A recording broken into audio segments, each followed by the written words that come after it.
اس کائنات میں سب سے افضل شخص کون ہے؟ سب سے اچھی ڈیوٹی کون سی ہے؟ سب سے سونی نوکری کون سی ہے؟ کہتے ہیں کہ فلاں نوکری بہت اچھی ہے، فلاں کاروبار بہت اچھا ہے، فلاں جگہ پیسہ بہت ہے، فلاں شعبے میں عزت بڑی ہے. لیکن آؤ حضور سے پوچھتے ہیں سب سے افضل کون ہے، سب سے اشرف کون ہے؟ تو میرے حضور نے فرمایا خیرکم من تعلم القرآن وعلمہ، تم میں سب سے افضل وہ ہے جو قرآن سیکھتا ہے اور اوروں کو سکھاتا ہے. سب سے اشرف، سب سے اچھی نوکری، سب سے اچھا کام، سب سے بہتر وظیفہ اس کا ہے جو قرآن خود بھی سیکھتا ہے اور اوروں کو بھی سکھاتا ہے. تو اس کتاب سے جڑ جاؤ، اس کتاب سے وابستگی اختیار کرو.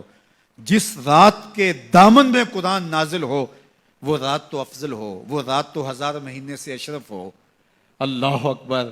تو پھر مجھے بتاؤ کہ جو قرآن کو اپنی روح میں بسا لے، جو اپنے اعمال کو قرآن کی تعلیمات کے تابع کر دے، جو اپنے دنوں کو قرآن کے اجالوں میں گزارے، اپنی راتوں کو قرآن کی تلاوت میں بسر کرے، دن کی تنہائی میں اور رات کے اجالوں میں قرآن پڑھے، بتاؤ وہ کتنا اشرف ہوگا.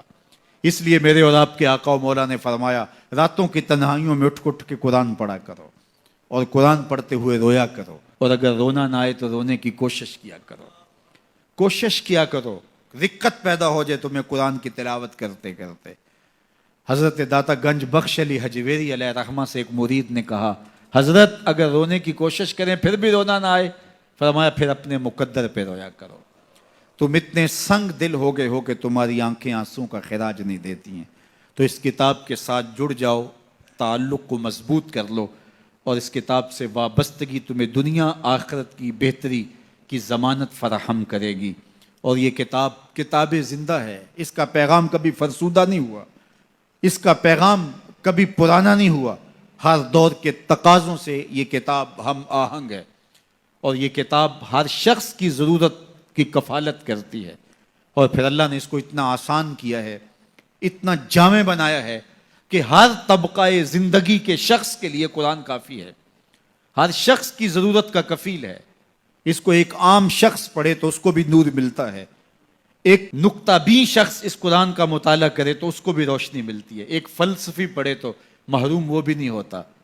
جو بھی اس قرآن سے پڑھے، دیکھیے کچھ کتابیں ایسی ہوتی ہیں وہ بچوں والی ہوتی ہیں، جو پڑھے لکھے لوگ ہیں ان کی کوئی دلچسپی وہاں نہیں ہوتا، الف انار اور بے بکری میں انہیں کوئی دلچسپی نہیں ہوتی. اور جو بڑی کتابیں ہیں بچوں کی سمجھ سے ورا ہوتی ہیں. لیکن یہ واحد قرآن ہے، جس طبقے کا شخص بھی پڑھے، ان پڑھ پڑھے تو اس کو بھی نور ملتا ہے.